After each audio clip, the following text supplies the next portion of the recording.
নমস্কার। The power of astrology Sumanta G Chowdhury আমার এই ইউটিউব চ্যানেলে আপনাদের সবাইকে স্বাগত। আমি এখন আলোচনা করব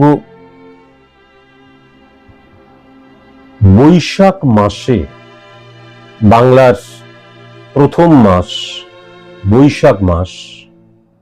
এই বৈশাখ মাসে মীন রাশি থেকে সূর্য ট্রানজিট করেছে মেষ রাশিতে।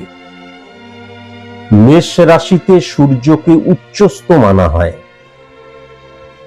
কিন্তু এখন প্রবলেম যেটা হয়ে যাচ্ছে, মেষ রাশির অধিপতি গ্রহ হচ্ছে মঙ্গল। সূর্য যখন মারাত্মক পাওয়ারফুল থাকে, যেই ঘরে বসে থাকে, যার সাথে বসে থাকে, তাদের পাওয়ারটাকে সে অ্যাবজর্ব করে নেয়। মঙ্গলের ঘর, মেষের ঘর, তার জন্য মঙ্গলের পাওয়ারটাকে সে অ্যাবজর্ব করে নিচ্ছে। কেন করে নিচ্ছে? তার কারণ, আমি যদি সূর্যকে মনে করি আগ্নেয়গিরি, তাহলে মঙ্গল কিন্তু আগুনের গোলা। আগ্নেয়গিরি এবং আগুনের গোলা যদি পরস্পরের কাছাকাছি আসে,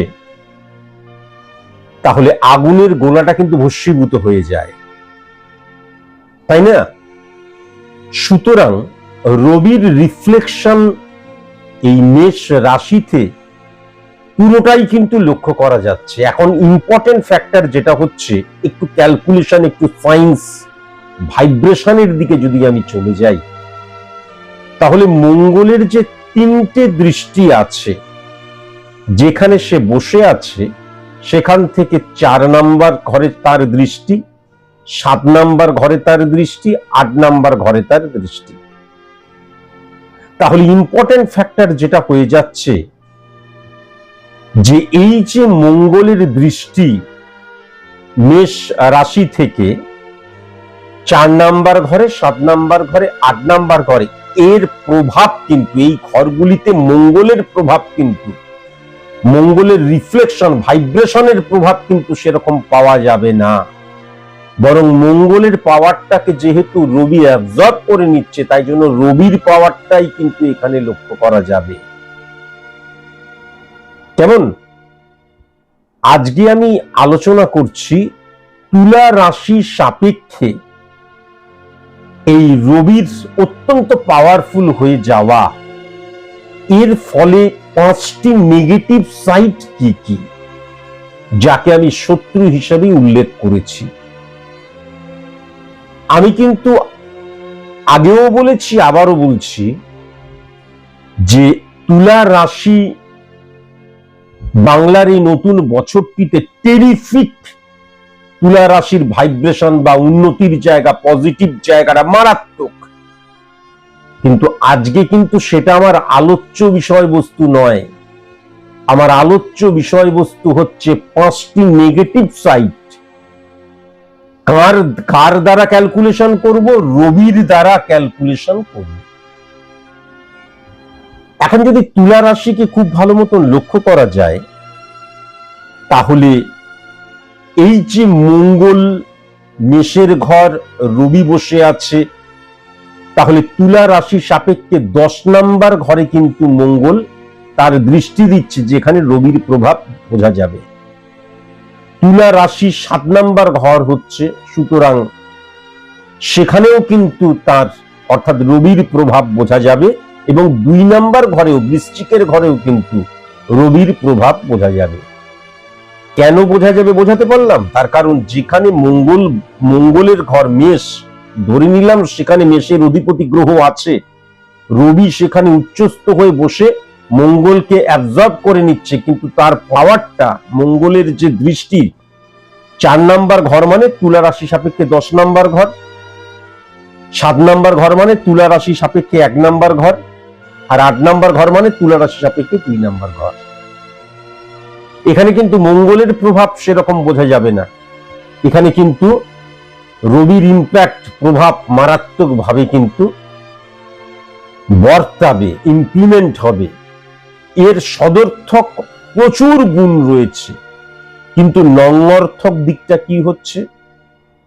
প্রথমত মাথায় রাখার প্রয়োজন আছে যে 1 নাম্বার ঘরে অর্থাৎ তুলার অধিপতি গ্রহ শুক্র, সেখানে যখন রবি সমসপ্তমী হিট করছে, মানে মঙ্গল হিট করছে, রবির প্রভাব, তাহলে সর্বপ্রথম আবার যদি আমি তুলা রাশি থেকে সমসপ্তমটা লক্ষ্য করি, তাহলে সেক্ষেত্রেও কিন্তু আবার মেষের ঘরে হিট করছে, সেখানে রবি বসে আছে। তাহলে 1-7 কানেকশনের মধ্যে দিয়ে দারিদ্র যোগ সৃষ্টি হলো। দারিদ্র যোগ মানে please give me some food, I am hungry, আমি ক্ষুধার্ত, আমাকে খেতে দাও, তা নয়। দারিদ্র যোগ মানে হচ্ছে ফল ডাউন করে যাওয়া। এখন এই ফল ডাউন করে যাওয়া মানে আমার যে পার্টনার, সেই পার্টনারের সাথে ভুল বোঝাবুঝির জায়গাটা মারাত্মক লক্ষ্য করা যাচ্ছে। ইম্পর্টেন্ট ফ্যাক্টর যেটা হচ্ছে, রবির সিচুয়েশন যখন নেগেটিভ অর্থে প্রভাবিত হয়, তখন অনেক সময় কিন্তু অ্যাডজাস্ট, কম্প্রোমাইজ, স্যাক্রিফাইস অহেতুক করছি, সেটাও কিন্তু লক্ষ্য করা যায়। আবার অহেতুক কারোর সাথে আমি ইগো ক্লাসে মানে জড়িয়ে পড়ছি, সেটাও কিন্তু লক্ষ্য করা যায়। তাহলে রবির নেগেটিভ প্রভাবটা কেন বললাম? তার কারণ শুক্র এবং রবির একত্রীকরণ দারিদ্র যোগ সৃষ্টি করছে, সুতরাং রবির প্রভাব এখানে পজিটিভ নয়। তাহলে এই ক্ষেত্রে দুটি অ্যাঙ্গেল থেকে বোঝা যাবে, পার্টনারশিপ যদি বিজনেস করি, সেক্ষেত্রে পার্টনাররা কোনো সিদ্ধান্ত নিচ্ছে বা যে কোনো কিছুর ক্ষেত্রে আমার স্যাটিসফ্যাকশনের জায়গাটা থাকবে না। মনের বিরুদ্ধে গিয়ে, মতের বিরুদ্ধে গিয়ে কিন্তু তাদের হ্যাঁতে হ্যাঁ বলবো, নাতে না বলবো, অথবা পার্টনারশিপ বিজনেস থেকে ফ্রুটফুল রেজাল্ট আমি পাবো না। তার কারণ দারিদ্র যোগ মানে ডিক্রিজ হয়ে যাওয়াকে বোঝাচ্ছি, স্যাটিসফ্যাকশনের জায়গাটা কিন্তু নেগেটিভ হয়ে যাওয়াকে কিন্তু বোঝায়।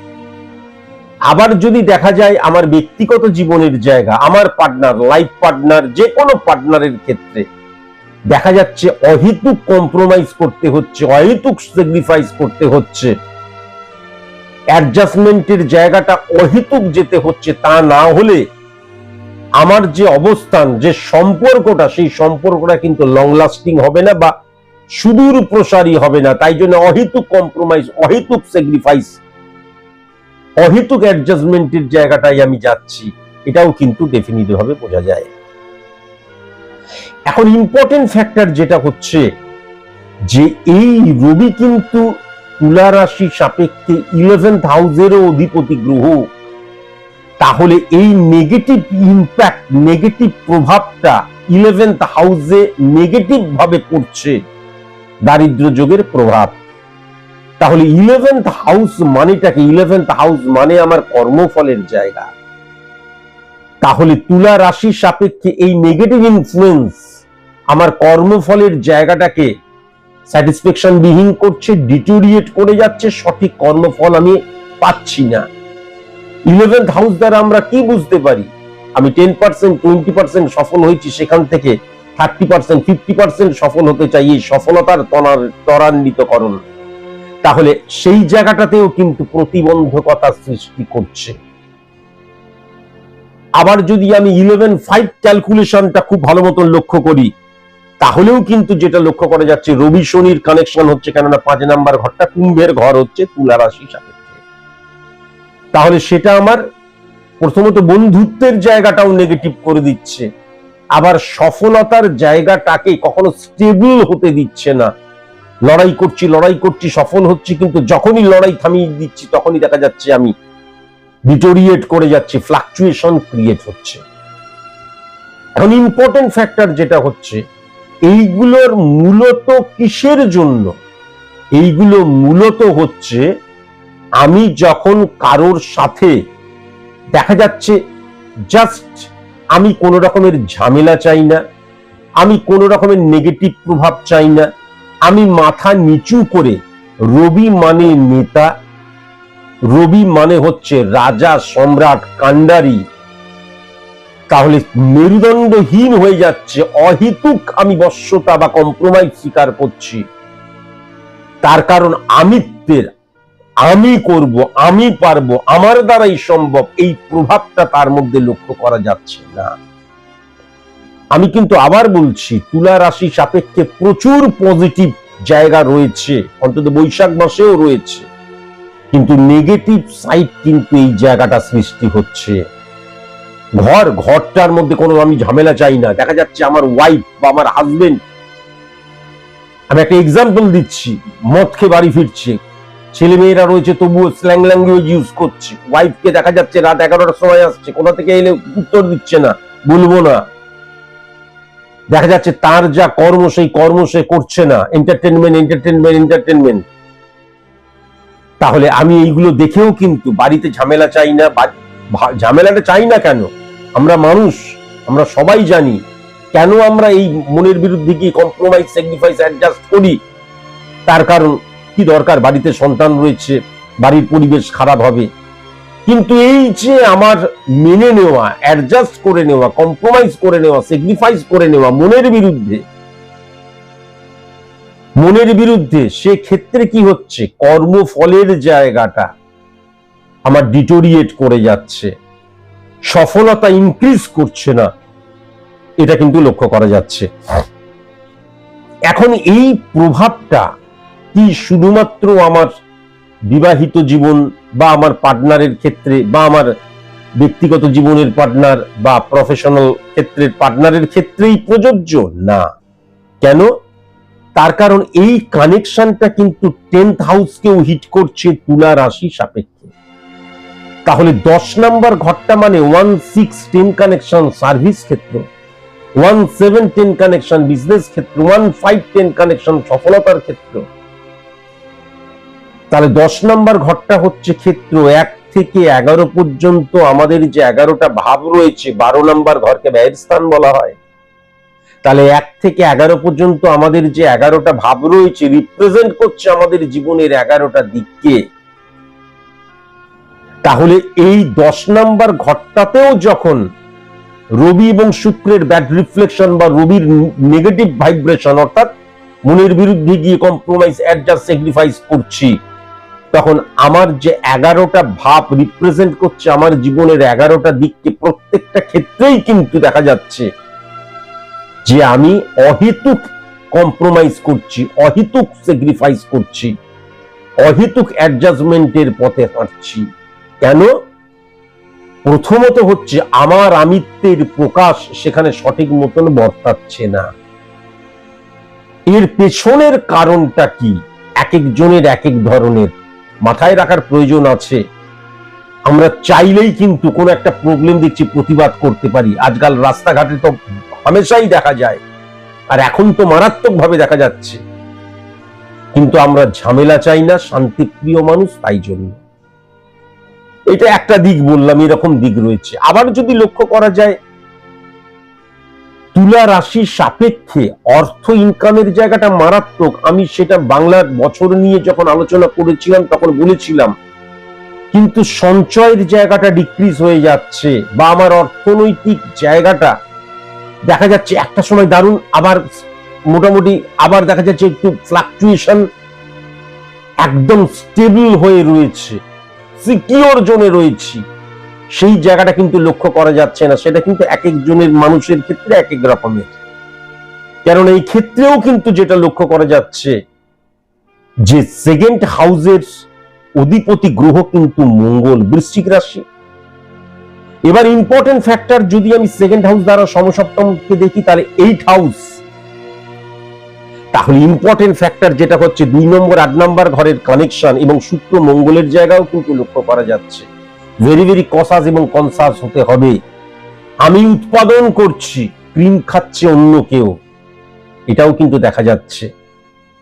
আবার যদি সাধারণ একটা এক্সাম্পল দেখা যায়, সকাল থেকে রাত পর্যন্ত মারাত্মক পরিশ্রম করছি, আমার স্ত্রী, সন্তান, বাবা মা, ভাই বোন, দাদা দিদি, তারা কিন্তু সুখে আছে, ভালো আছে।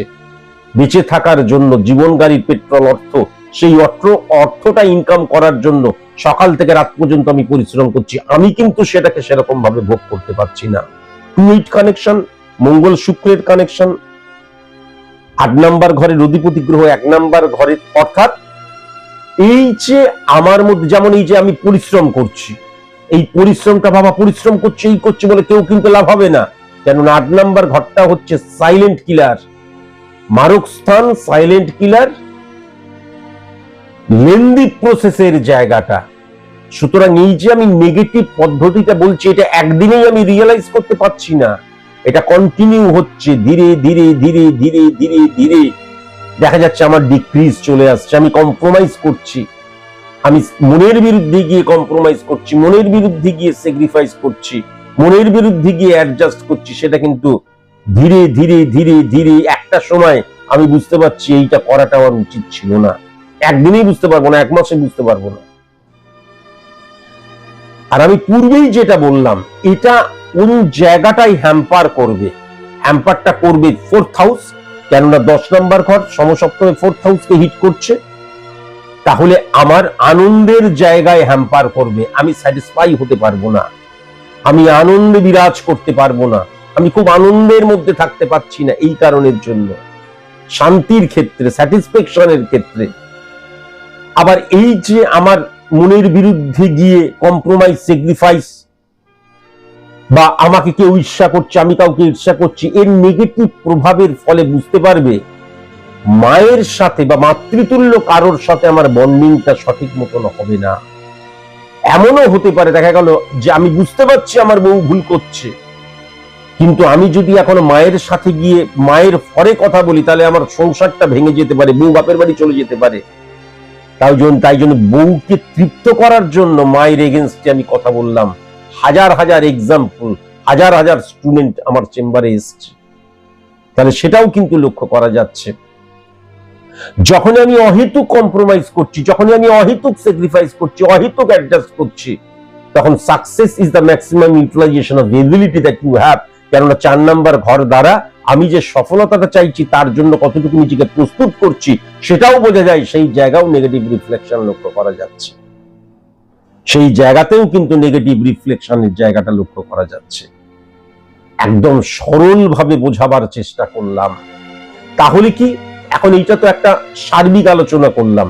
তুমি যদি তুলা রাশির জাতক জাতিকা হও, তাহলে আমি আগেই বলেছি বাংলার নতুন বছর তোমাকে অনেক অনেক কিছু দেবে, কিন্তু এই নেগেটিভিটি গুলো বা এই নেগেটিভ অবস্থান বা নেগেটিভ সিচুয়েশন তুমি যদি ফেস করো, তাহলে আজকেই কিন্তু কসাস এবং কনসাস হয়ে যাও। কেননা এই নেগেটিভ প্রভাব যদি তোমার জীবনেও আসে, তাহলে সেটা কিন্তু তোমার জীবনে স্খলন ঘটাবে, তোমাকে ব্যর্থ করবে, অতৃপ্ত করবে, স্যাটিসফ্যাকশন বিহীন করবে। এটা কিন্তু ডেফিনিট ভাবে বলা যায়। কেমন বোঝাবার চেষ্টা করলাম, সহজ সরল ভাবে বোঝাবার চেষ্টা করলাম, আশা করি তোমরা বুঝবে। আজকের মতন এইটুকুই, নমস্কার।